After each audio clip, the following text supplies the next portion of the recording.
No?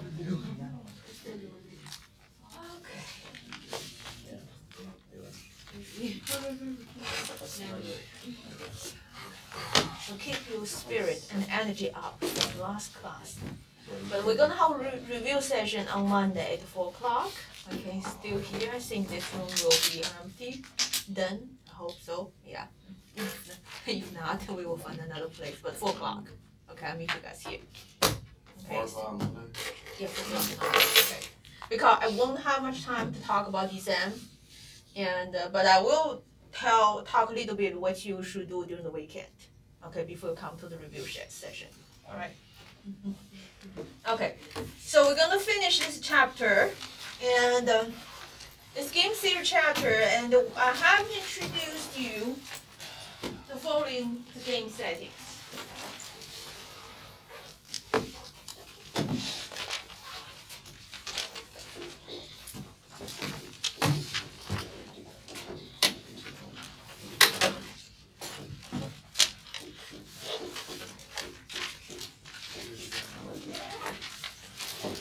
First, I introduce you the one-shot simultaneous game. Then last class we talked about, so for the one-shot game, I introduce you what is the Dawson strategy, what is Nash equilibrium, and what is prisoner dilemma, and what else here? Yeah, that's it. And then we move on to the repeated game. Okay. And for the repeated game in the last class, I introduced the game is repeated infinitely. Okay, infinitely repeated game.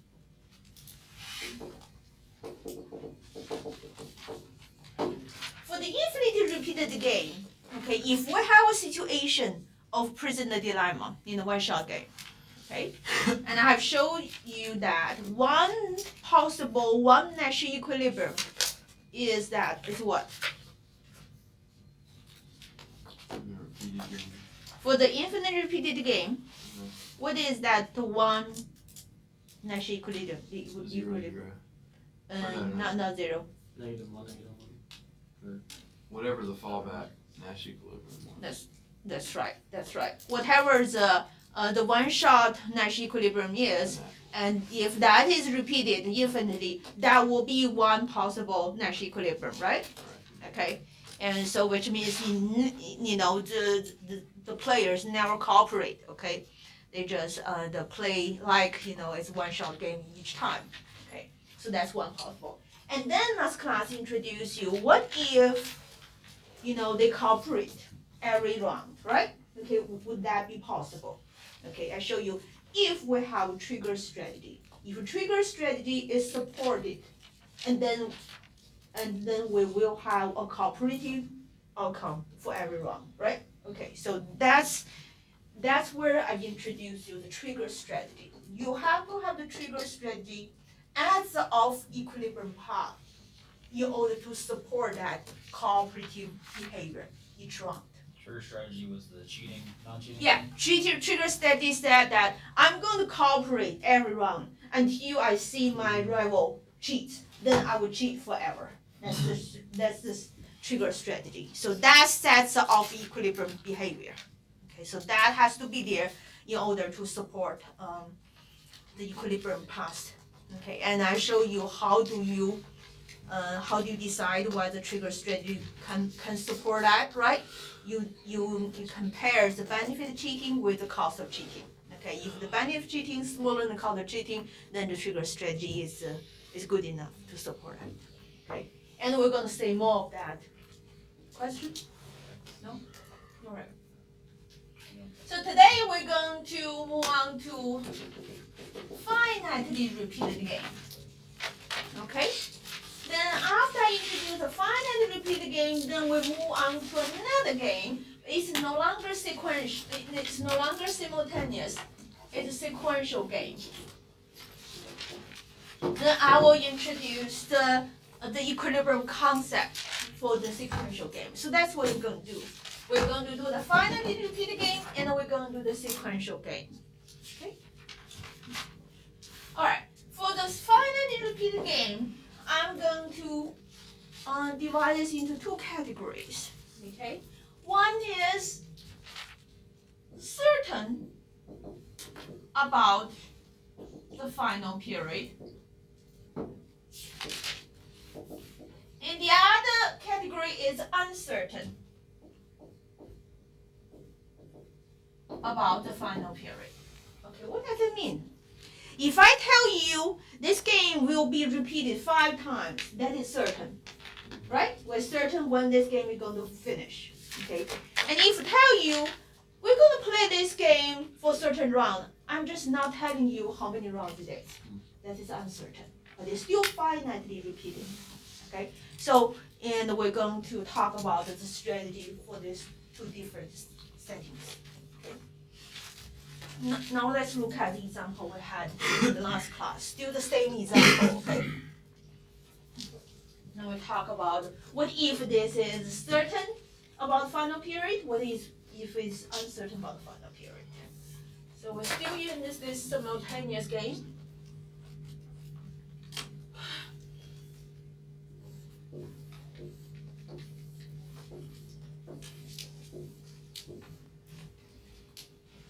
Player 1 and player 2.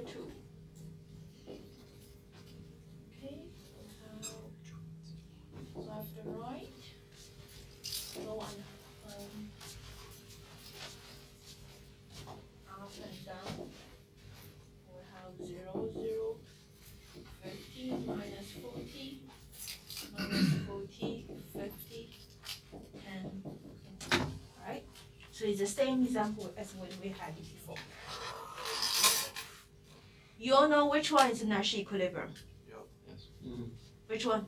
0, 0. 0, 0 is Nash equilibrium. If this game is played one shot, just one time, then we will end up here, right? Okay. And if this game is repeated infinitely, we show that the interest rate has to satisfy certain condition in order to have this 10-10 for every round, right? You guys remember what we're talking about? Yeah. Okay, so last class we talked about if interest rate satisfies certain condition, then we can have 10-10 in each round. Alright. So now let's look at what if this game is repeated finitely, but we are certain about the number of period. Okay. What if this game is repeated 5 times? And you gotta figure out if it's worth it, the interest rate, I'm cheating on this. to do it, to cheat it. Go ahead and cheat or not. Okay, 5 times. Think about it. How are we going to figure out? Do we need to figure out interest rate anymore this time? You see the benefit of cheating and the cost of cheating. So the, Okay, 5 times. Ideally, you cheat up until the last, or you wouldn't cheat till the last time, and then you cheat the last time. It's the best way to maximize. You would not cheat. Okay, let's. He made a good suggestion. How about we look at the last round, the 5th round. At the 5th round, how each player is going to play. whatever is, but with one-time shot. Great. At the last round, we know that's going to be for sure. There's no question about that, right? Right. When you reach the 5th round, then that's like a one-shot game, right? Right. There's no future anymore. You don't need to worry about anything. You just need to worry about that 5th round. So the 5th round is 0. So, alright, well, given the numbers that you have there, if there's only 4 rounds that we're taking into consideration, somebody benefits from a 50 on that first one, then going through the process and only getting 10, 10, 10 with a 40, and getting 0 in the last one. Okay. So we already figured out the 5th round is going to play UL 0, 0, right? Okay. 5th round is figured out.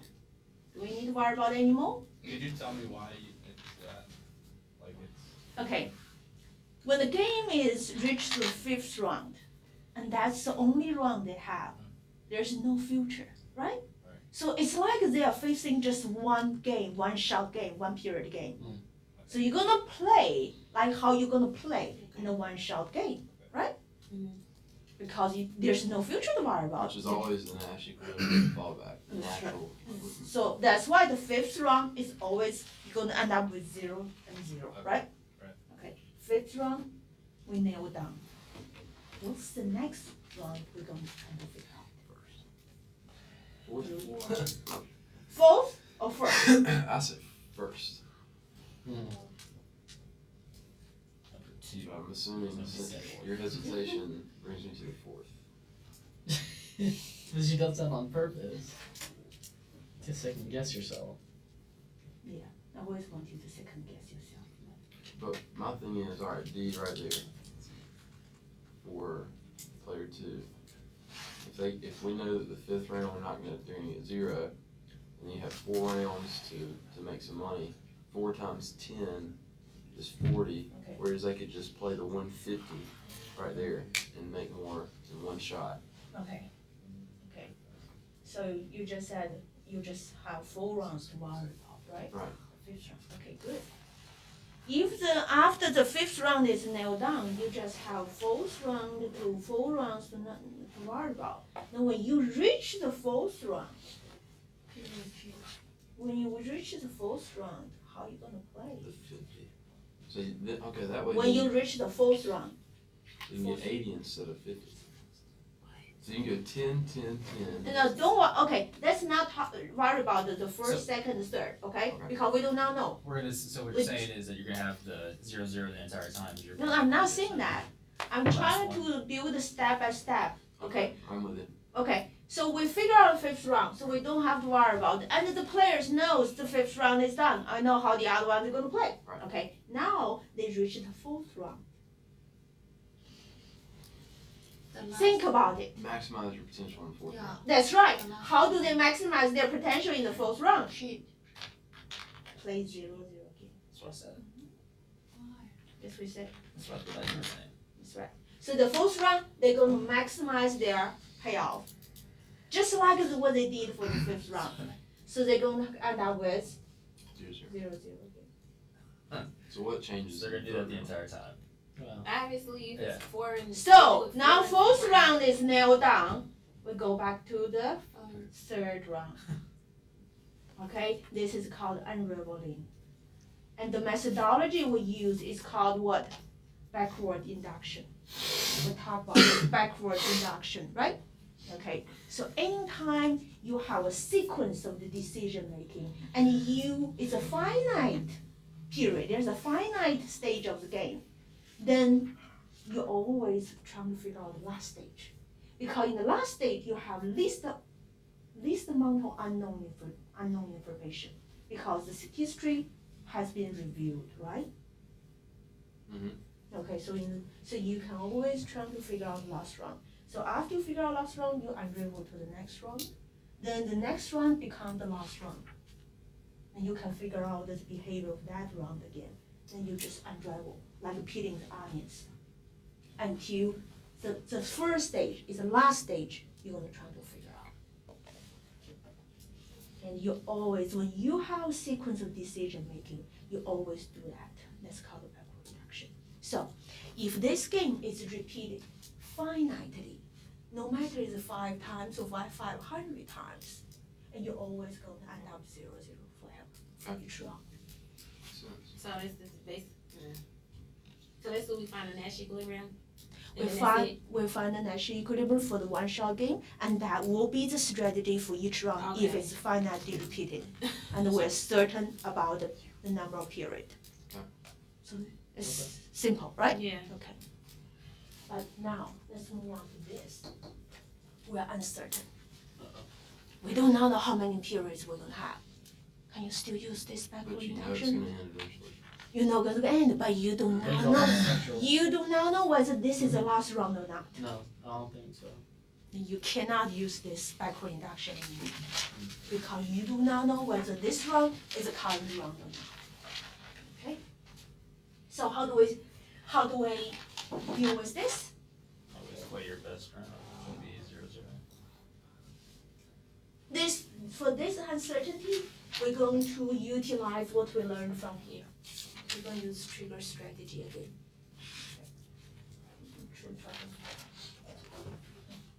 So again, for the finitely repeated game and with uncertainty about the final period, there's still one for sure possible Nash equilibrium is this. Okay. So now we have uncertain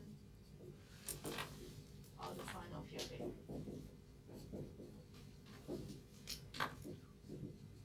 Okay. So we're going to have, if everybody, player 1 and 2, gonna play this.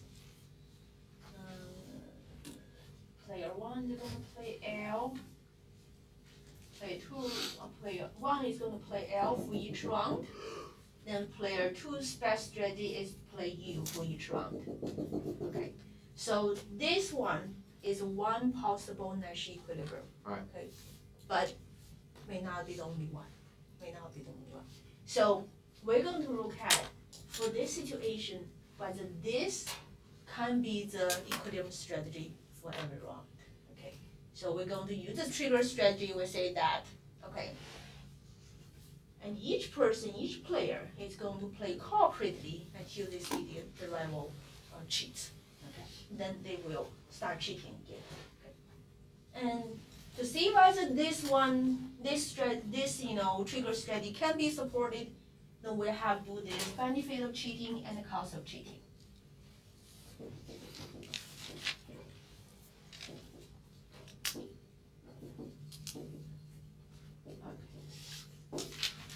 Alright, so I'm going to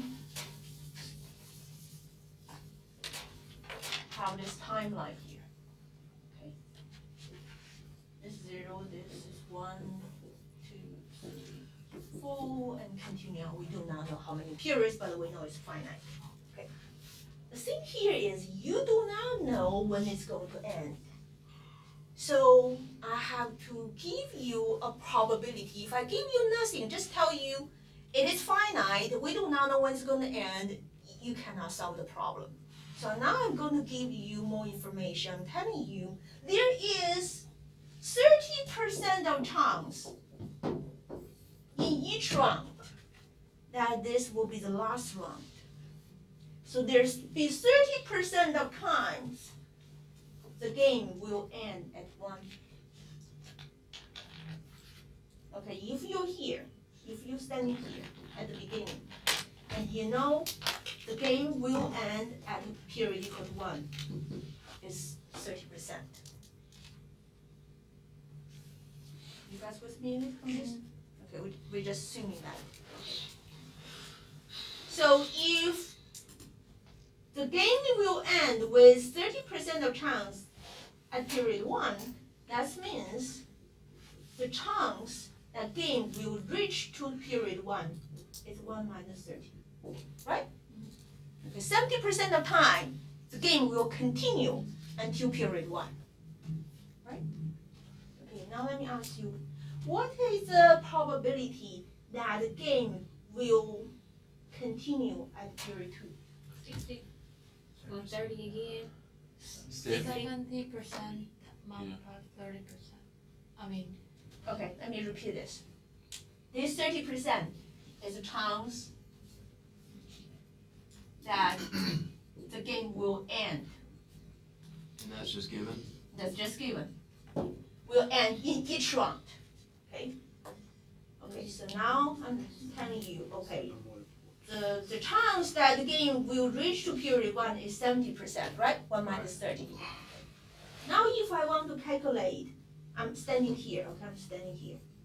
I want to calculate how likely the game will continue at period 2. What is this probability? 1 minus 30 squared. squared. 1 minus 30 squared, right? Get it? You got it? Okay. So the likelihood that the game will continue to period 3 is 1 minus 30%. Okay. So for each round, you have this likelihood that the game will continue at that period, right? Okay. Now we're ready to calculate benefit of cheating and cost of cheating. Okay. Let's look at the benefit of cheating. So if you're here, okay, you are this t equal to 0, period equal to 0. If you do not cheat, you're going to get 10. If you cheat, you're going to get 50. So the benefit cheating is 40. 40, right? And that's all the benefit you're gonna get because you know from the next round you're 0. gonna get 0 forever. Okay? Okay, so that's the benefit of cheating. And this is the present value of benefit of cheating at t equal to 0 at this given here. Okay. Now let's look at the cost of cheating. Cost of cheating does not happen here, right? Cost of cheating happens at t equal to 1, at t equal to 2, at t equal to 3, and the following. Mhm. Okay? So what is the cost of cheating from period 1? Okay? First, the game has to reach period 1 in order to make that cost occur, right? Mhm. So you have to multiply this probability. Okay? So the loss from period 1 is equal to 1 minus 30% multiply what? 10. 10. Okay.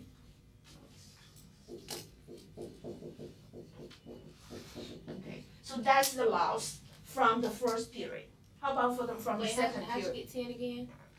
10 is what you would be able to get if you don't cheat. If you don't cheat, you get 10 for every round in the future, right? Gotcha. Okay. Right? Mhm. But now you cheat here, and you know your partner, your rival is going to start cheating the next round. So instead of getting 10, you're going to get 0 forever in the future. The next equilibrium. So this is what you're going to lose forever in the future if you cheat at the current period. Okay, so in the future period, and each period you're going to lose 10 because that's the difference between these two values. Okay, that's where this comes from. So everyone with me here? Mhm. Okay, so this is loss from the period 1, and the loss from the period 2 will be 1 minus 30% squared multiply 10, right? And then we're going to add this forever. Forever. And this gives you the present value of cost of the cheating at this current period. Then you compare this present value with this 40 and see which one is bigger. Okay? And we have a formula for this. Since this is a sum of infinite number of items, and there is a formula for that. Okay. The formula is we're going to use this symbol theta, right? Theta. Theta. Yeah. Theta. Okay. And this here is just equal to 10 multiply 1 minus theta divided by theta.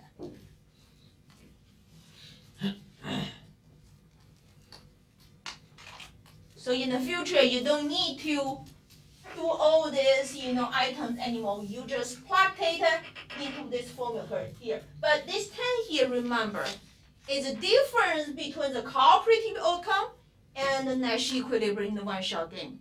10 comes from the difference of these two. And theta here represent the chance that game will end in each round. So that's OC? What is that? What is that? No, that's Theta. the parentheses. 10 Oh multiply. my gosh, wow, okay. I was just like, okay. Got it. Are you trying to tell me my handwriting is not clear? No, I'm just blind. 10 multiply bracket 1 minus theta Okay. divided by theta. Okay, let's look at this number here. 1 minus 30% will be 70%, right? 70% divided by 30% would be 23.3. 2.3? 2.3%? No, it just 2.3, right? Just 2.3. 2.3 multiply 10, 23. Yes. 23. So which one is bigger? 23.3. So will be, if theta is 30%, this value is equal to 23. Which one is bigger? So what player is going to do? Cheat. You're going to in cheat. the first So period. that's right. So we are not going to have a cooperative outcome as a Nash equilibrium. if this is the probability that each game is gonna end. You guys follow me on this? Okay, now I want you to tell me what is the range of the value for theta in order to support this cooperative outcome. So which means this has to be bigger than that. Greater than 40.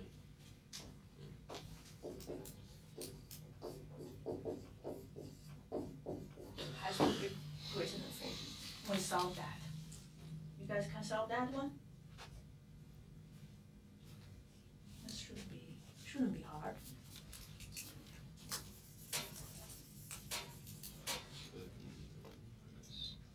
1 minus theta multiplied 10 is greater than 40 theta, right?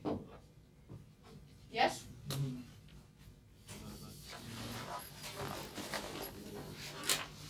we have 10 minus 10 theta greater than 40 theta. Then we have, move this to the side, 10 has to be greater than 30 theta. Theta has to be less than 1/3. Is it right?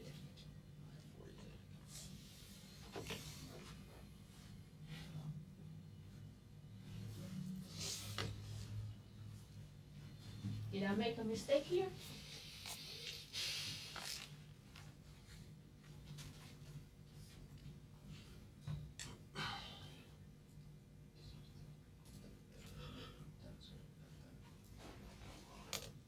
We need. If you plug in 10 for the, Yeah. it's still, 50. Oh, okay, here's the mistake. It should be 50 here. Yeah. okay. Okay, then theta has to be Good. less than 20%. That's right. In order to have a cooperative outcome as a Nash equilibrium, theta has to be less than 20%.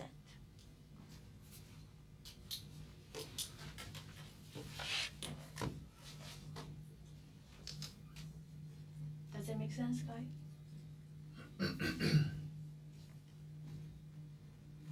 So I showed you that if we're uncertain about the final period, then we may be able to get this outcome as Nash equilibrium. If we're certain about the final period, we will never have a cooperative outcome as Nash equilibrium.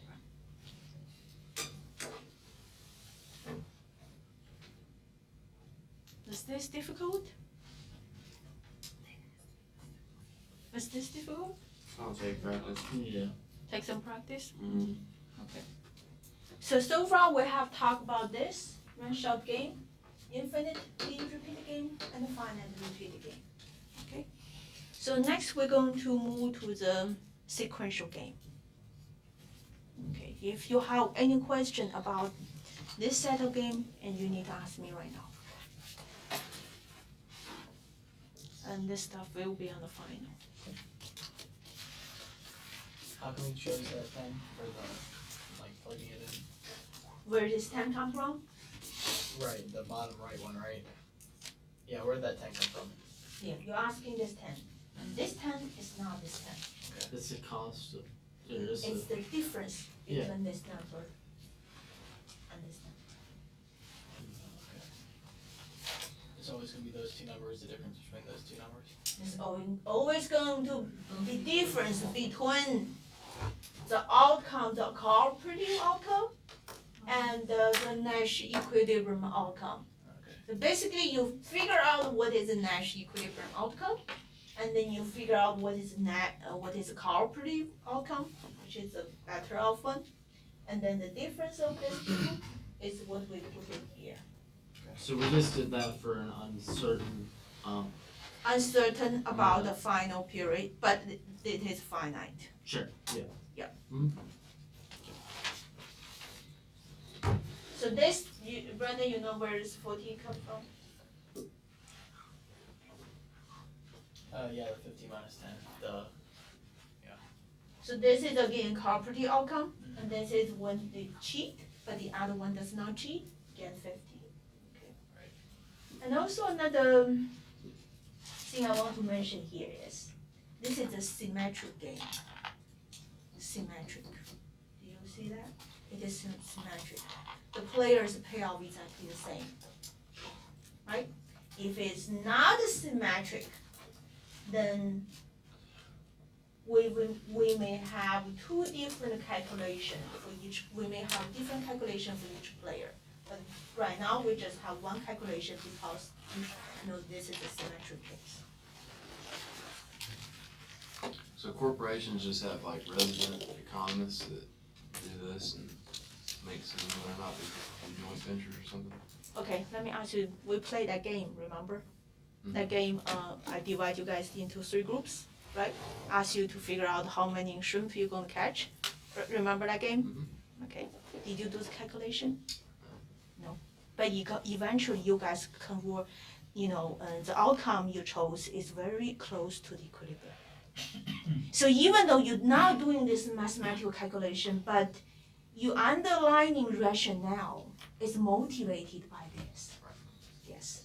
So you don't need to really know how to do this to behave rationally. Right. Yeah. This you're naturally a rational agent, rational person, and you're going to, follow these rules without being even aware of it. Makes sense. And the way I'm teaching you this, guys, to make you realize how did you reach that decision, actually. Yeah. You don't have to necessarily, know how to do this to be a rational decision. But knowing this, make you more aware, and also you may be able to predict how others going to play. So we're going to start a sequential game. Sequential game, I think, is easier. Okay, it's easier to do than this. Here it's just a lot of small details. And we see a lot of sequential game in the real world, actually. One company, initiate a price reduction, then the other company do the price matching. Okay, one company decide to launch a campaign, then the other company see that and decide to do something else. Okay, so that's the kind of sequential game we're looking at. Okay. So we should start with a simple example here. Okay, assume we have these 2 players and 2 companies.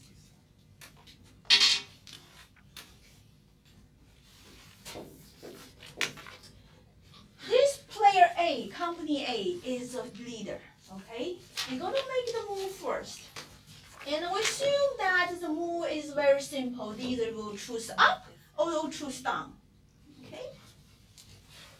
Once the A made a decision, then B is going to make a decision. And also B is going to decide whether to choose up or choose down.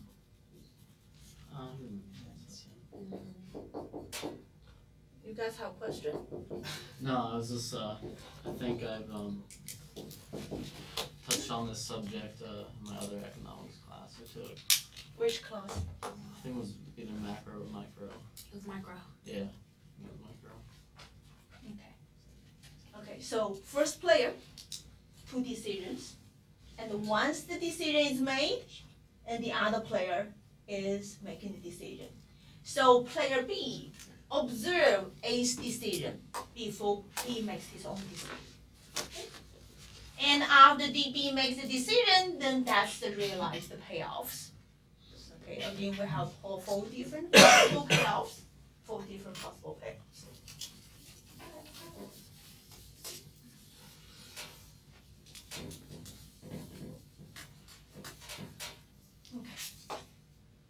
Where do you think we're going to end up with? I'm going to pick somebody. You have a question, Patrick? Oh, no, never mind. Never mind? Okay. I'm going to pick you 2, Chase and Jonathan. Chase is A, Jonathan is B. As A, do I? You do first. You're the leader. you make the move first. So Yeah. you're going to do the up. Take a look at this. Give you a few seconds to take a look at this. Okay, you're gonna decide what you're gonna do. Then after you decide, then he decide. By his action. Which number is A's number? First Ace number? is left. The first number. First number is Ace payoff Okay. profit. Did I just tell you what I'm gonna do? Yeah, top. Up. He's gonna do the up. We'll probably go up too. You probably or for sure. Sure. Yes. Okay. Okay. How good. So how I'm gonna ask Johnson. How did you make the decision of up? Oh, well, so, I mean, it's, I looked at the two numbers, 15 and 5. So either way, Chase already chose here, right? I mean, so- either way, I have, Either you're gonna dominant get strategy. 15 or 5, right? Mhm. You choose this. Of Yeah. course, this is better. Yeah, I mean, either way, like, no matter what I choose, I mean, I would be even to him, or I would, be greater than him no matter what. So What if you choose down? What you can do? I would have to go down too. Okay, because this is better, right? Okay, how about the Chase? How did you decide, to choose up? Because 10 and 15 is better than 6 and 20. I knew that if I went down, he's going 6 and 20. I knew if I went up, he's going 10 and 15. There's only a differential of 5 as opposed to 14. That's right. So Chase knows that if he choose up, and Johnson is going to choose here, right? Mm-hmm. And if you choose down, Johnson is going to choose here. So Chase's job is just to compare this one and this one, right? Since this is better, you choose up. And what you guys described, it is a game theory methodology. We started with the follower, the last stage. Oh, right. You're the second stage decision making, the last stage, we start with him. You have figured out how he's gonna play before you make the decision, right? Okay, so very simple. So what is the Nash equilibrium? What is what we call this is not Nash equilibrium anymore, we call this subgame perfect Nash equilibrium. Okay, I'm going to tell you the difference between a subgame perfect Nash equilibrium and the Nash equilibrium. Subgame perfect Nash equilibrium is a subset of Nash equilibrium. So if this circle here, inside this circle, represent Nash equilibrium, and subgame perfect, I use SP and E, okay? SP and E is inside of it. So if it is a subgame perfect Nash equilibrium, it must be a Nash equilibrium. But if it's Nash equilibrium, it's not necessarily a subgame perfect Nash equilibrium. Okay? So now you know this case here. This is our subgame perfect Nash equilibrium. But what will be the Nash equilibrium for this game? Okay. If we want to find the Nash equilibrium of this game, we have to resume our normal form representation. Okay, this box here represents normal form representation, and this here represents extensive form. This is normal form. By using the normal form, you're able to find out the Nash equilibrium. By using the extensive form, what you'll find is subgame perfect Nash equilibrium. Okay, so what I'm gonna do is I'm gonna put all this payoff here into this normal form representation here. Okay, we have A, we have B. A can choose up and down. B can choose up and down. If both choose up, it's 10 and 15. If both choose down, is 6, 20. If A choose down, B choose up, is 0, 0. If A choose up, B choose down, 5, 5. Okay. So now we have changed this extensive form into the normal form. Okay, everybody's with me here? Okay, so this is not too hard, right? Okay, so now utilize what you learned to figure out the Nash equilibrium.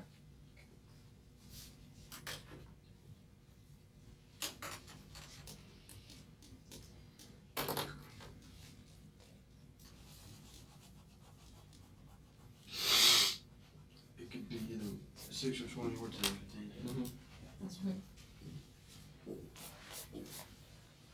Include 2, right? Yep. Okay, now you can tell subgame perfect is a subset of Nash equilibrium, right? Because Nash equilibrium includes another 1. Okay, now I want to ask you why this is excluded in the subgame perfect, but is included in the Nash equilibrium. Why? Because you've added another layer of, They are not stimulus. you've narrowed your options. Mm-hmm. Yes. There is a stage, there's a sequence, okay? There's a sequence here, right? Player B can observe player A. But here, no, this is simultaneous, right? Simultaneous.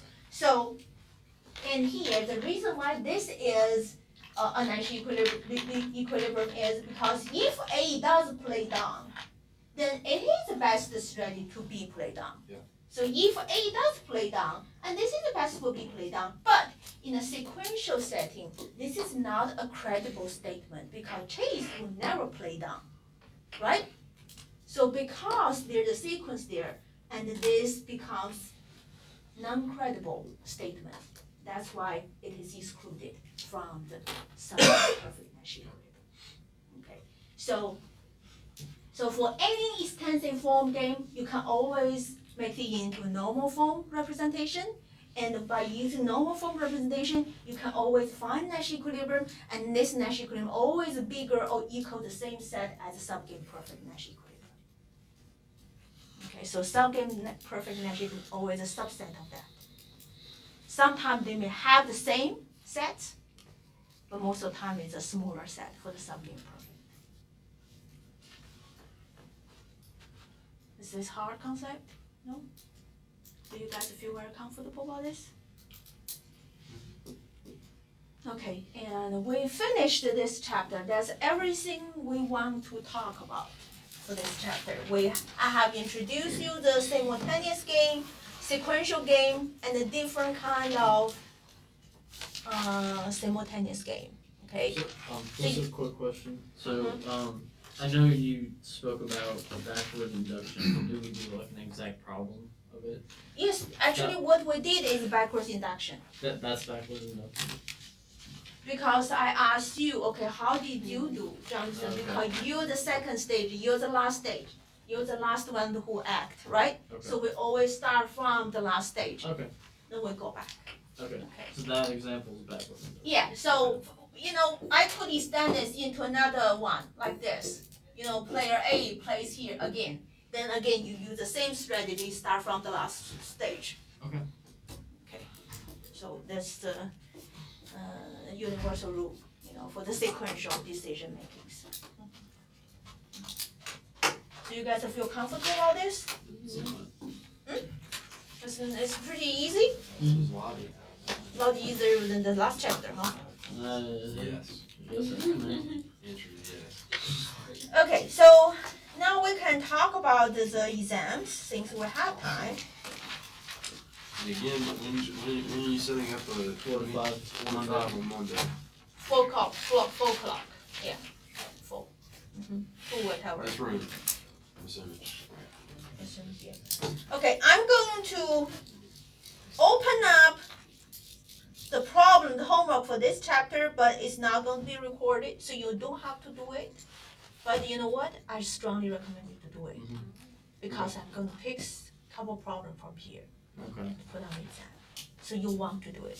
Even if it is not graded, I'm not going to cover it if you want to do it. Okay, that's right. I'm assuming you get a homework back to me. Yes, I'm giving you this back.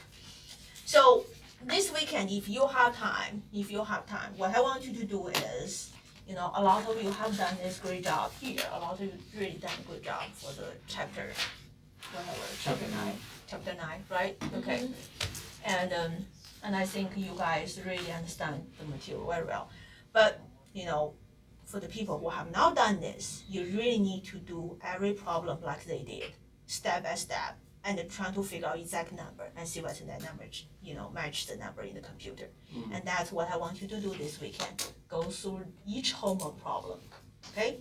and then go through each homework problem for this chapter. I'm gonna have this homework open up today.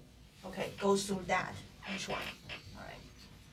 That's what I want. Then on Monday, you're ready to ask me some questions. We're ready to go through some other things. Okay, so the design of this exam is I'm going to have just cover these two chapters. We just these two chapters on the midterm too, I think, right? Chapter 9 and Chapter 10. I think that's the only two chapters after midterm too, right? Yep. Yes, right? Okay, so we only have these two chapters. I'm going to give you about 6 to 7 home questions. 6 to 7. With multiple parts. yes. So really like 18 and 19. Why do you say that? To make everybody feel bad? Backward induction. It's not a good way to. Okay. So, and for each chapter, you're going to have about 3 to 4 questions. Okay? And for this chapter, let's start with this chapter here. Okay. Oh, chapter 10. Chapter 10, because we just finished, right? Okay. Okay. Chapter 10. What I'm going to give to you is a situation. Okay. I'm not just going to give you a chart like that, up, down, write everything up for you. Mm-hmm. I'm going to give you a situation, and you're going to build that either normal form representation or extensive form representation. Okay.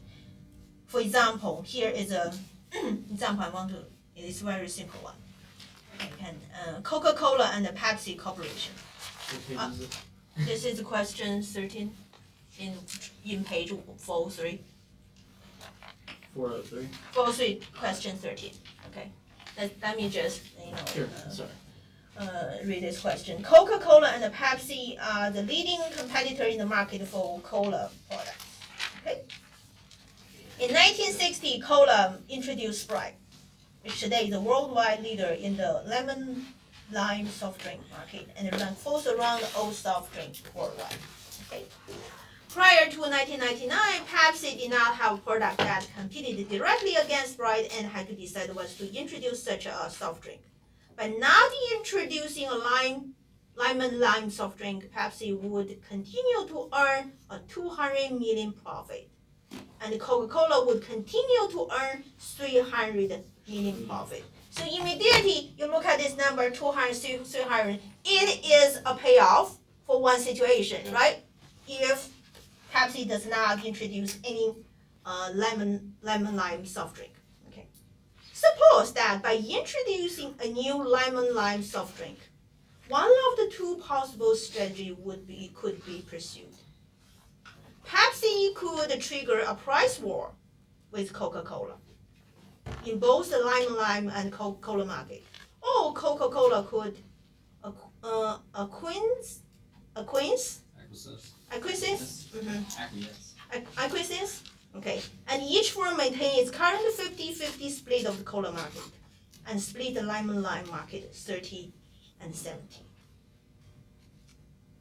Okay, let's just stop here. Okay. Did you guys hear the story or you want me to repeat? So they could go 50-50 in the cola, Okay. or Coke could lose bigger in the cola market. Okay, so first, is it going to be a normal form representation or extensive form? Extensive. It's going to be extensive. So it's going to be a leader and it's going to be a follower, right? There's going to be somebody who is going to act first, then there will be some follower. Let me ask you this: has Coke already acted first? Let me repeat this. Let me describe it. So I want you to determine which one you're going to put there. Okay. I'm going to say that. So it says that Coca-Cola has already introduced the Sprite, which is So the first action would be Pepsi's. it's already introduced. Listen. Let's Coca-Cola introduced Sprite in 1960, which today is a worldwide leader in the lemon lime soft drink market and ranks fourth among all soft drink worldwide. So that's already happened. Prior to 1999, Pepsi did not have a product that competed directly against Sprite, and had to decide whether to introduce such a soft drink. By not introducing they will make 200. Coca-Cola will make 300. If they introduce, then something will happen. And one of the things is Pepsi will trigger a price war with Coca-Cola. Another thing is Coca-Cola would acquiesce, and each will maintain its current 50-50 split. So how should we start this, build this extensive form? Which one should be here? You see, the difficult part is this, building this. The rest of it is simple, right? Just plug in So numbers. that first A would be. What is this? Pepsi's introduction of Sierra Mitto. Is it Coca or Pepsi here? It's Coca and Pepsi. Yeah, it would be Coke. The final decision would be Coke's, whether to kind of lay down acquiesce or.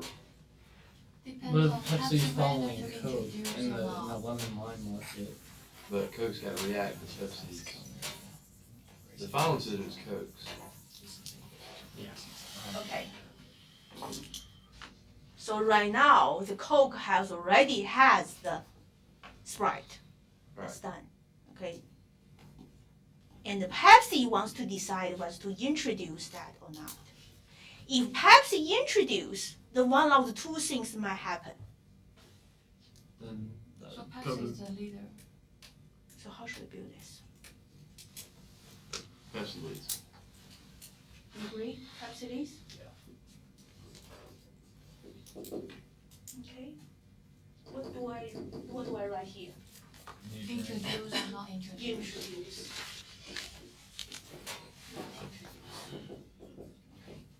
What if we not introduce? Then we already know the payoff, right? Mhm. Would be 200, 300, I think that's the number, right? Yes. Yeah. Okay. If we introduce, one of the two things might happen, right? The Coca-Cola is going to either get into a price war, or whatever this, I'm gonna write down this. Pretty much concede. Concede? Yeah. The meaning of just concede? Right. Okay. This is a price war? Just accept the fact that they're gonna have a share of the lemon lime market. Okay, so here is Coca-Cola's.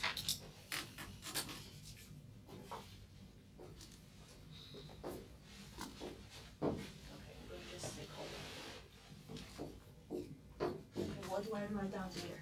100 for the first one. Okay, so, we do have some, if the price war resulted, then company will earn profit of 100 million each, right? Okay. Is it 100 million each? Yeah. And if it's the other option, then they will make, Pepsi will make 275. Pepsi will That's Make Still make, future yeah, seven. 227. But you got those two figures back. Hold on, two, okay. It's, Coke first. 227, and this is 275, right? Okay, so I think the answer is clear, right? So how, is Pepsi going to introduce or not? Is 227 Cokes or Pepsi's? That's Pepsi. Okay, so 270 Pepsi. should be the Pepsi, and 275 is Coke. Okay, I'm with you. Alright, so Coke, so down there 300 and 200. 300 be Cokes in the very bottom. So this is bigger than that, so Coke will always concede, right? Right. And since you will end up here, Pepsi always introduce. Okay. Right? So this is subgame perfect Nash equilibrium. You guys see that? Yeah. Okay. So you see, once you have this extensive form trees, everything is easy, right? Yeah. But just make sure you understand how do you build this tree accurately, and that would be the key. To understand which one acts first and which one acts second, and what is the payoff switch. And I'm probably gonna ask you to do this, okay? Please find the Nash equilibrium of this game, and you will do that.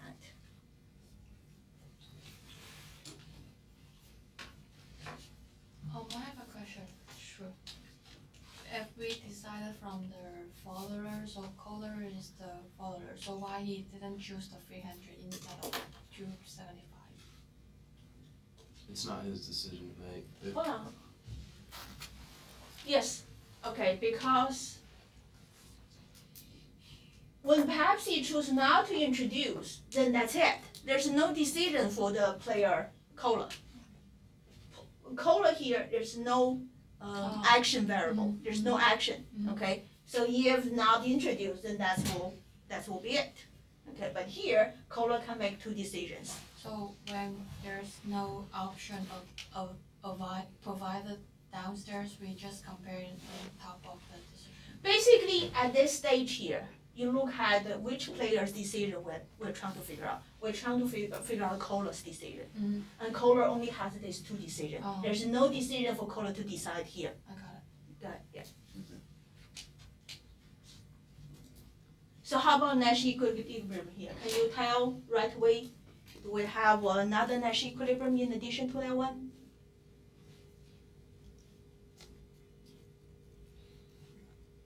Right away. 230.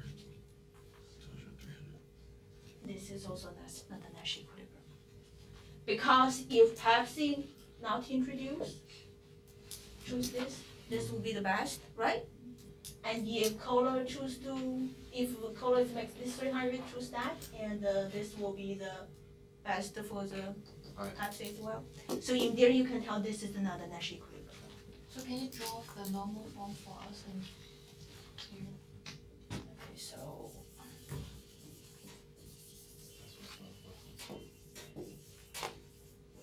here this is one is a little bit different. Okay, we have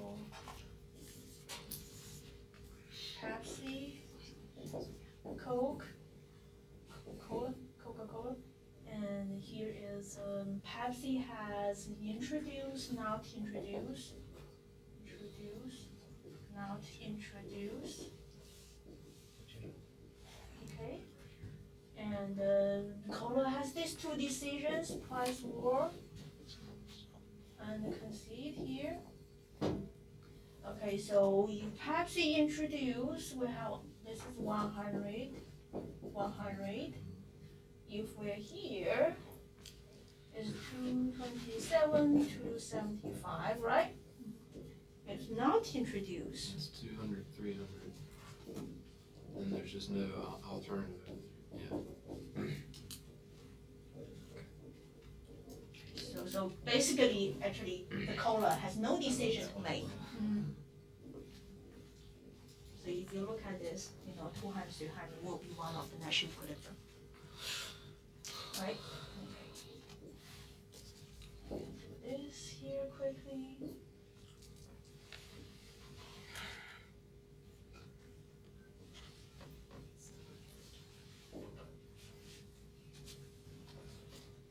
You guys see that? You guys see the marking I did? Okay. Because this 300, 300 the same, you got to mark both. Okay, so that's why both here are Nash equilibrium.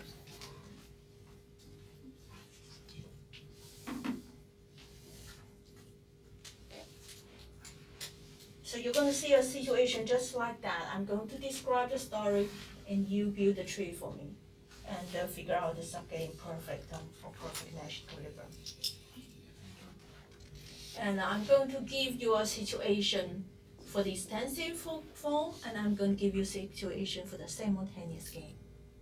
Two situations, okay? And we use the example. Okay, For both of them. we use the example in the class. Remember I said I have $1. I'm going to split with you. Okay, I'm going to write down number. You're going to write down a piece of paper, right? Okay, I ask you what are all the possible Nash equilibria. Do you guys So it'd be remember that? about -1, -1. Without, No. 1 cent, 2 cent, $2. Okay. I have $1 to split with you.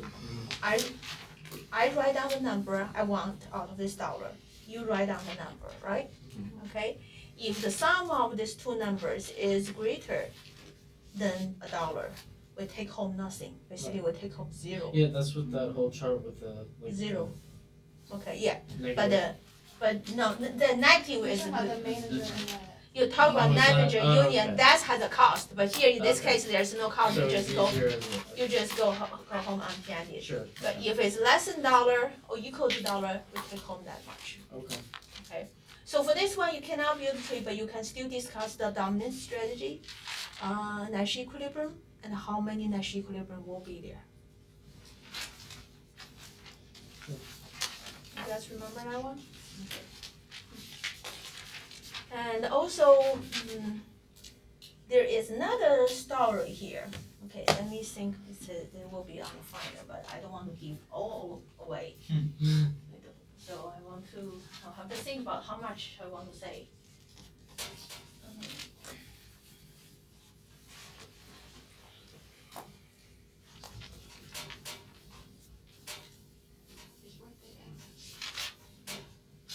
Okay. Suppose you're working on a project with another member. Okay, so this is a team of 2 people. Okay.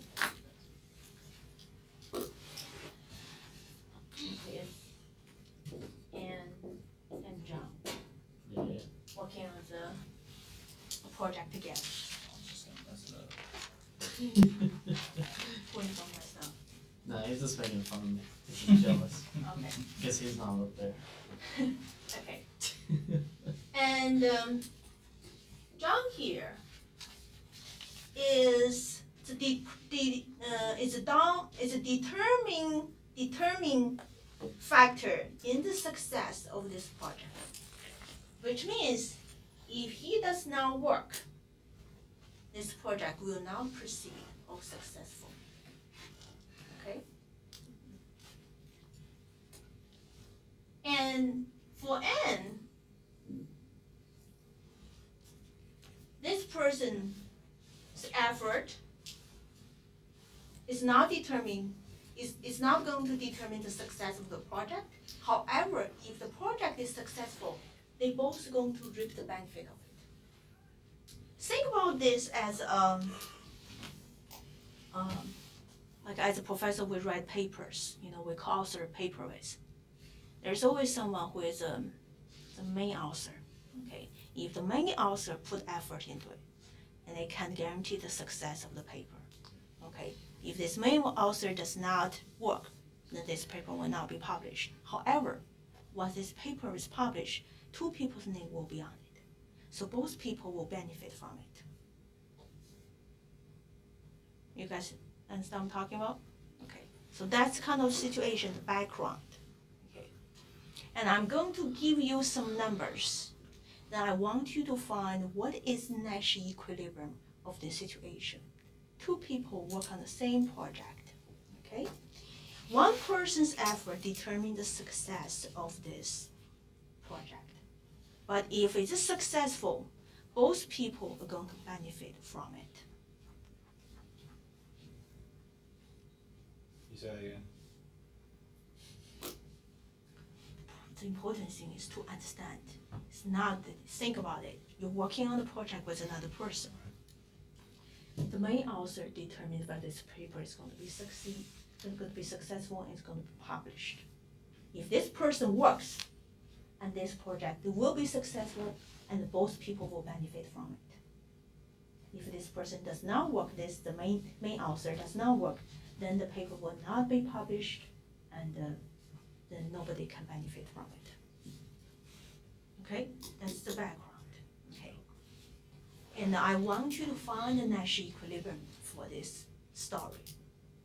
To help you to do it, I will give you some numbers. But actually, if even I don't give you the numbers, you can still figure out the Nash equilibrium of this game. Okay, but I'm going to give you some numbers.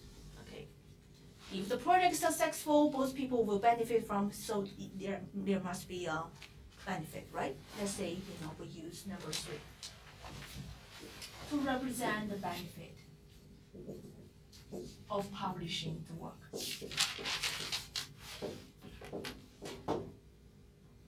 Okay. Okay, so if the paper is published, each person will get 3 because both their names are going to be on there.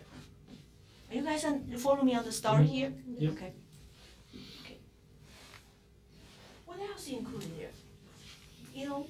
The people's, both players' work is, has to be incorporated in modeling, okay?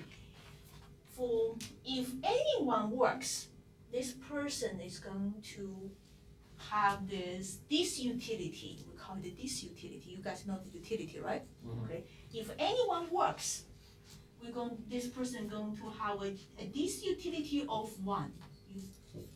This is this utility of working. That's if no one works? Hmm? That's if no one works? No No. one person works, then No, anyone works, either John or Ann works, then there will be this utility for that person. You guys understand the meaning of this utility? yeah, I You just paid didn't- effort, right? Yeah, I just didn't know who was working, so No, that's what you have to build up. yeah. I'm not telling you who is going to work. That's what I want you to tell me. Okay. What's going to final outcome will be? Mhm. Who is going to work? Who is going to not? Are we going to have successful project or not? Okay. So if anyone work, this utility of working is 1. Okay. If this person does not work, then this utility will be 0, right? That's only information you need to build this norm form representation. Think about it.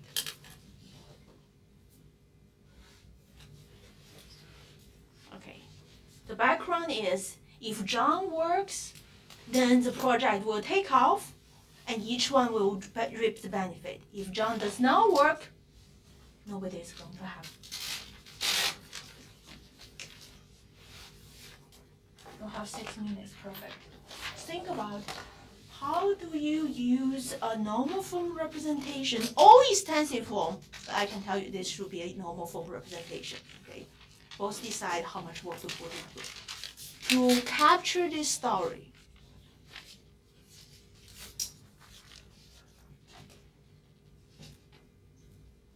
Because that was a game theory for trade. To help us understand in a situation like that, how each person is going to be paid. We see a lot of situations like that.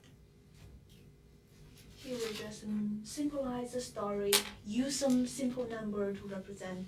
Then we want to use this example to understand in this setting what game theory tells us. Is John going to work? Is Anna going to work?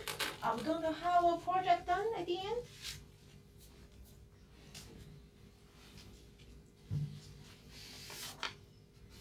Can the secondary publish it by themselves? No. Only the primary can publish it by themselves, okay. Not public, okay. John works, then there will be published. If Anne works, John does not work, no publish. So it's either Or can we try? it's either they both work and publish it, or neither one works and they don't publish it. Or John works and Or John. So if 3. if John works and does not work, then will be published. Right. If both work, they will be published. Right. If both don't work, then no publishing. And if John works and Anne doesn't work, but both of them get the benefit. Both right. of them free. Yeah. That's right. And So if John doesn't work, even Anne works, they both get 1 point. Get or lose. 0 because they didn't get any published. But this Think more. Think more. You got to consider all the, when we calculate the profit, we have the revenue, we have the cost, right? When we calculate the payout for the individual, the same thing. We have to have the benefit and have the cost of the effort. Yeah. The same thing. So that's what we're going to put into that matrix box. One. Okay, good job. Okay, we had that. Okay. Who has it? Maybe, can you look at it? Let me still look at yours. Actually, I did 2 over there. Here, look, I got this. What? Oh, yeah. Yeah, that's right. Have it. You think? Look at this. This word here. So that's a I negative cannot get that correlation. word. So it'll be 2 if What is the meaning of this utility? negative 1. basically. It's a negative one. So What we're gonna put in a metric box 2, 2. is the person's payoff, net payoff. Two. no, because if John works and Ann gets the benefit. If they both work, they get a benefit of 3, but they still have the -1 because they had to pay -1 to get in to do it. So it'd be 2, 2. Okay, so this is It'd two. be no work here from. This is the cost of working.